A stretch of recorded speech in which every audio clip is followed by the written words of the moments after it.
Bonjour, alors on va faire un petit exercice dans lequel on propose une approximation de pi en recherchant, en approchant l'aire du cercle de rayon 1, donc le cercle de rayon 1 qui a pour R pi et pour demi-périmètre pi.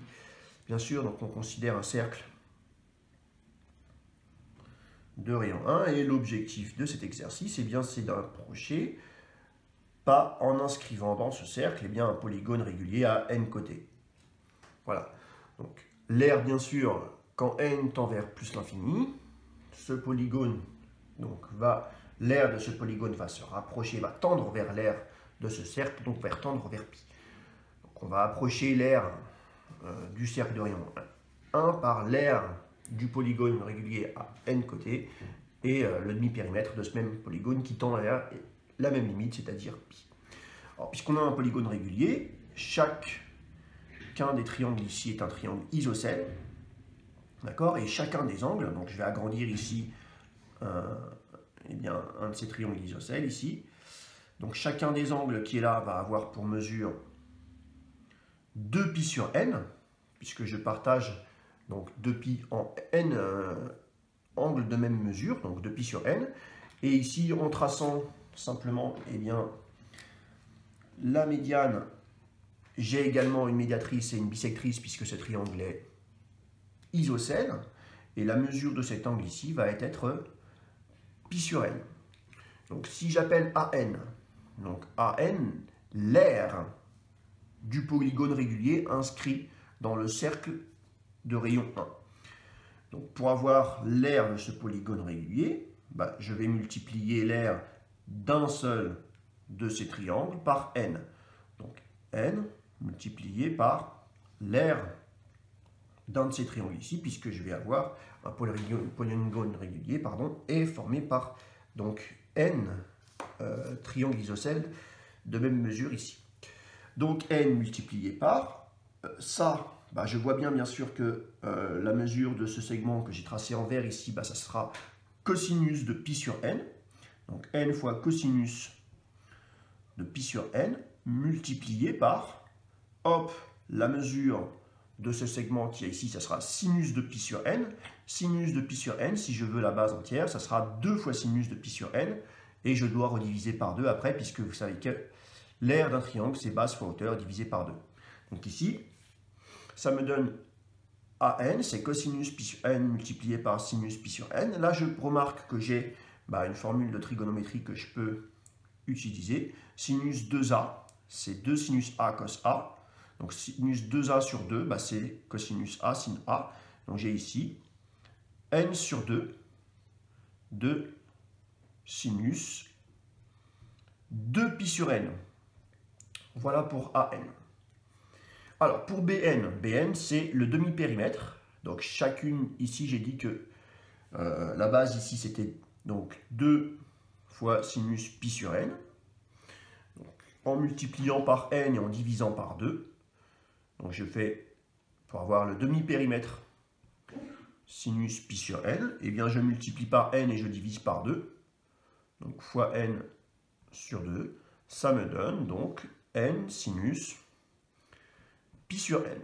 Donc voilà une expression en fonction du sinus, du demi-périmètre du polygone régulier et de l'aire d'un polygone régulier à n côté. Alors on peut remarquer que si je regarde A de n, quelque chose de rassurant. Si je regarde A de n, sinus donc de pi sur n, donc ça nous donne Bn.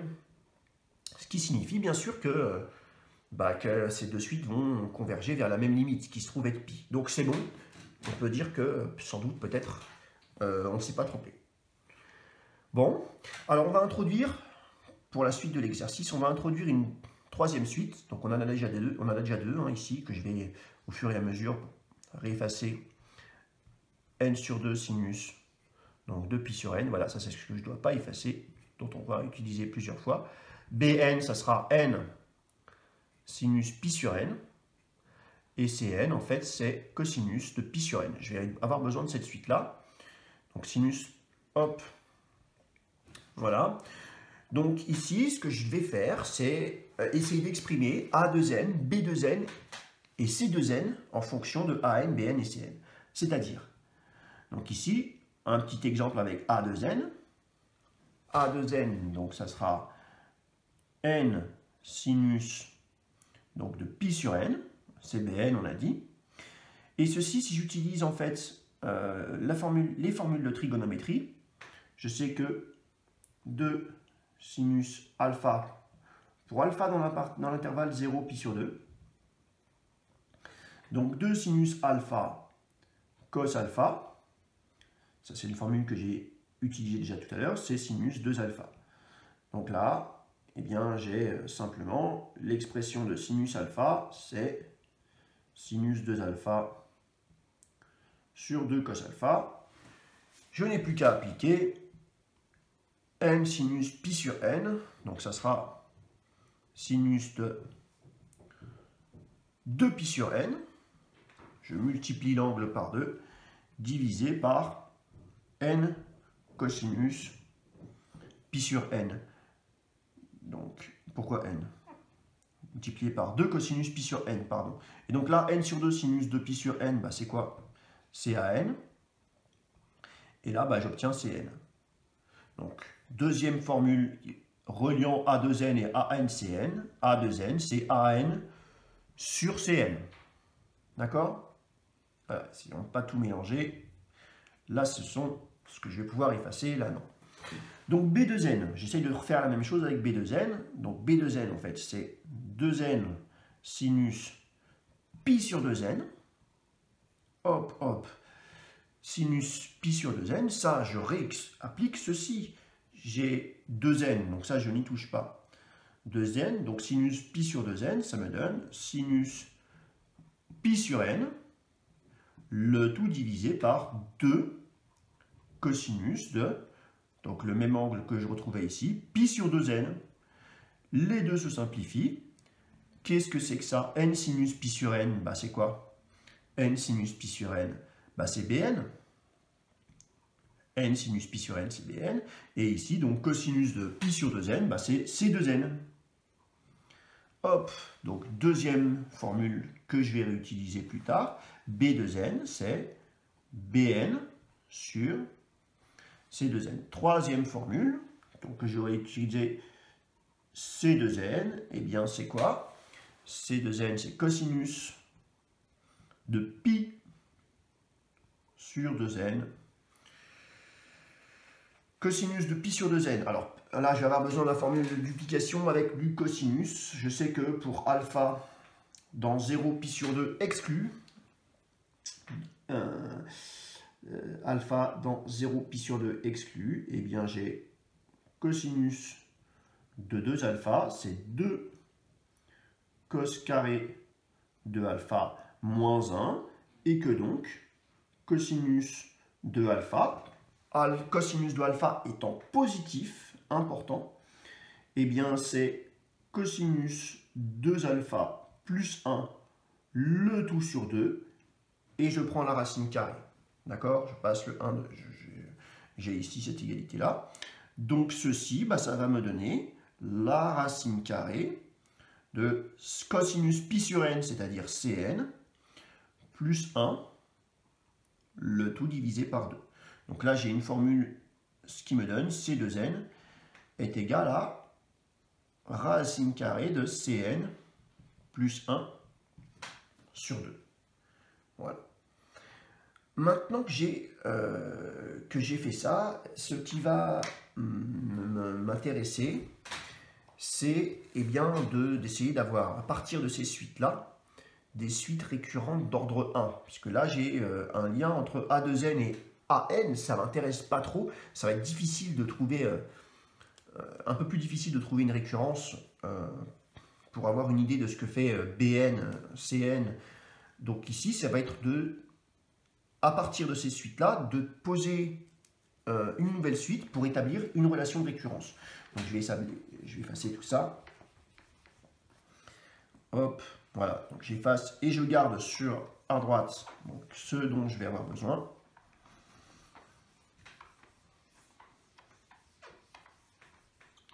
Le principe est d'établir la formule de Viette, qui donne un lien entre les racines carrées de 2 et puis pi. Et puis même 2 sur pi. Alors, donc, ce qu'on va faire, on va poser ici, posons UN est égal à B2 puissance n plus 1. Et Vn est égal à C à la puissance 2n plus 1. Alors, si je pose ça, qu'est-ce qui va se passer? Bah, je vais avoir UN plus 1, ça sera B 2n plus 2, c'est-à-dire B, donc 2 fois 2n plus 1. Et donc là, si j'utilise ce que j'ai trouvé ici, alors bien sûr, il y a quelque chose que je n'ai pas parlé ici, c'est qu'en posant ça, j'ai Vn plus 1, et bien c'est la racine carrée.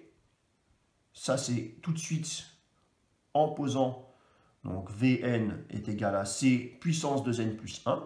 V indice n plus 1, c'est la racine carrée de, en réutilisant cette formule-là, on l'a immédiatement, Vn plus 1. Donc ici, en utilisant cette formule, donc Un plus 1, c'est B puissance 2n plus 2, c'est 2 fois, donc 2 puissance n plus 1. Donc ici, j'obtiens donc Bn, c'est-à-dire B puissance 2n plus 1, et B puissance 2n plus 1, c'est Un. Un divisé par C2n, et là, donc C2n, c'est-à-dire C2n plus 2, et C2n plus 2, qu'est-ce que c'est? C'est Un plus 1. Donc j'ai deux formules ici, d'autres formules encore, mais c'est les dernières, dont je vais avoir besoin, c'est celle-ci. Hop, que j'écris là. Un plus 1, c'est Un sur Vn plus 1. Et là, c'est super intéressant parce que j'ai une récurrence, j'ai une suite récurrente d'ordre 1 ici. Bon, il y a un Vn qui va me gêner, mais on va voir que on va pouvoir... et j'ai ici surtout celle-là, Vn plus 1, c'est égal à Vn plus 1, le tout sur 2. Voilà. J'efface, faire un peu... Hop, et ça, j'en ai pas besoin. Bon, alors en posant ça, qu'est-ce qui se passe? Donc en fait, ce qui va m'intéresser, c'est si je regarde 2 sur... Si je regarde 2 sur Un plus 1, qu'est-ce que ça me donne?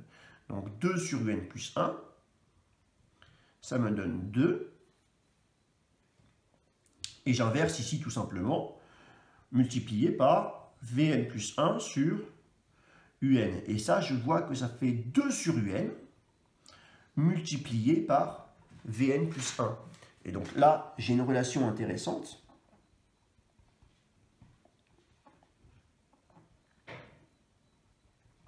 Parce que je vais pouvoir recommencer. J'ai 2 sur Un plus 1, c'est 2 sur Un fois Vn plus 1. C'est-à-dire que ça, si je recommence, je vais avoir 2 sur Un moins 1 multiplié par Vn plus 1 fois Vn. Donc, qu'est-ce qui va se reproduire si je fais une récurrence donc évidente avec ceci n fois, je vais me retrouver avec finalement Vn plus 1 fois Vn fois Vn moins 1 jusqu'à, alors là, il faut que je fasse attention, jusqu'à V1 multiplié par 2 sur, donc ici pour V1, je vais avoir ici un rang de moins, donc multiplié par U0. D'accord? Donc j'ai 2 sur Un plus 1, par une récurrence rapide, on trouve ça, c'est le produit des Vn, des Vi, pardon, pour I allant de 1 jusqu'à N plus 1, multiplié par 2 sur U0. Or ici, U0, qu'est-ce que c'est? U0, c'est B, donc c'est B2. Et B2, qu'est-ce que c'est? C'est 2 fois sinus pi sur 2, c'est-à-dire 2. V0, j'ai pas besoin de V0. j'ai besoin de V1. V1, qu'est-ce que c'est? V1, bah, c'est sinus de... Voilà. Et donc ici, bah, j'ai C, donc 4, c'est-à-dire cosinus de pi sur 4, c'est qui me donne racine de 2 sur 2. Donc ici, bah, si finalement j'ai quoi? J'ai Vn plus 1 fois Vn, donc multiplié par V1, 2 sur U0, donc ça me donne 1, et donc j'obtiens ceci. Alors voilà, et donc là j'efface.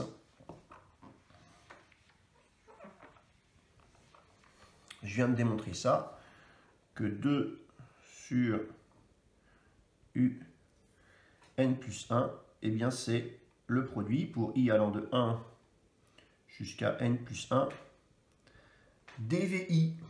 Et ceci me donne, en passant à la limite, eh bien l'égalité de Viette, c'est-à-dire 2 sur pi, qui est égal à, donc ici j'ai racine de 2 sur 2, multiplié par, alors voilà, petite parenthèse sur les VI ici, pour avoir ici une expression un peu plus, Vn plus 1, c'est égal à racine de Vn plus 1 sur 2, je peux l'écrire autrement, hop, ça sera égal à racine de, donc en multipliant par racine de 2 en haut et en bas, de 2 plus 2Vn.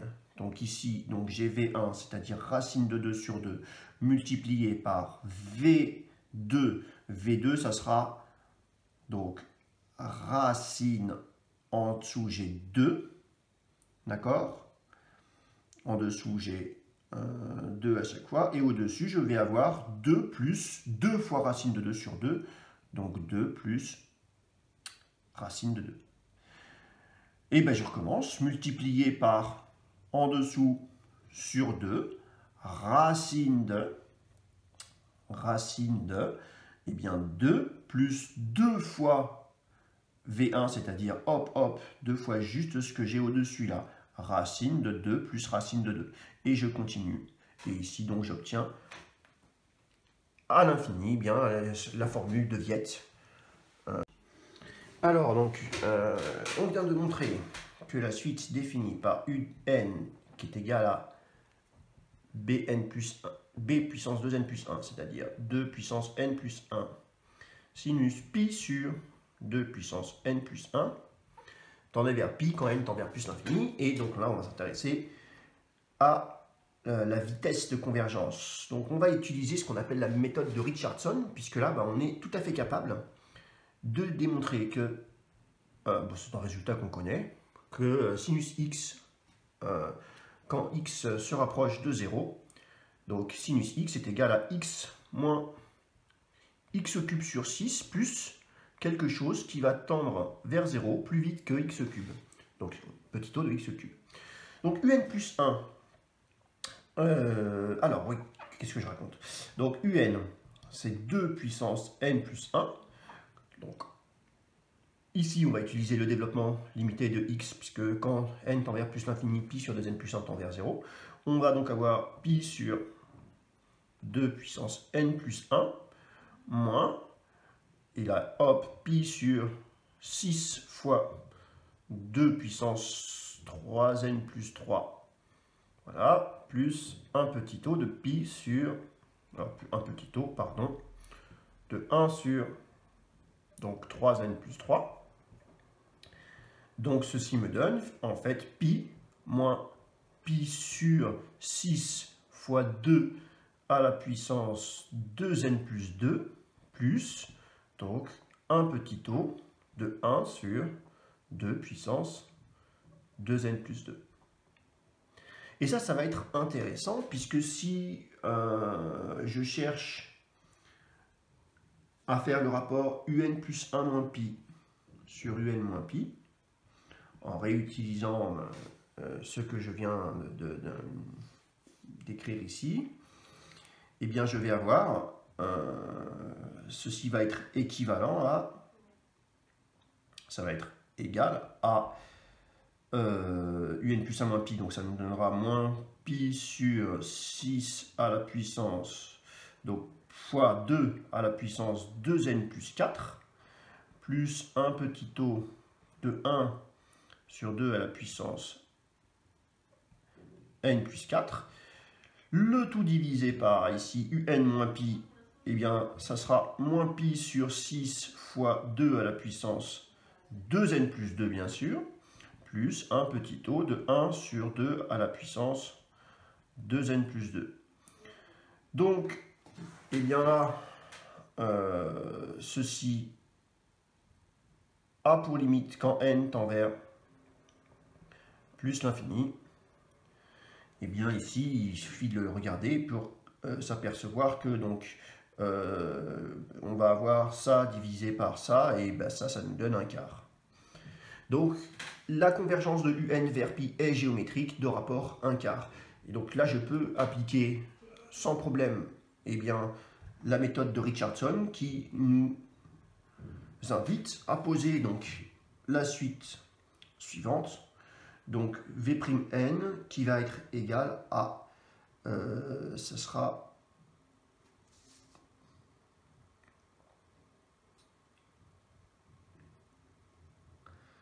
UN plus 1 moins le rapport, donc 1 quart que je viens de trouver, sur 1 moins 1 quart, c'est-à-dire 4 UN plus 1 moins UN sur 3. Si je pose V'N égale à ceci, alors la suite V'N va tendre vers pi plus vite que UN. Alors pourquoi? Pourquoi est-ce qu'on a ça? Eh bien parce que si vous évaluez, sachant qu'on a, on sait que si j'évalue V'N moins pi, ça me donne 4 UN plus 1 moins UN sur 3 moins pi. Ça me donne 4 UN plus 1 moins UN moins 3 pi sur 3. Ce qui me donne ici 4 UN plus 1.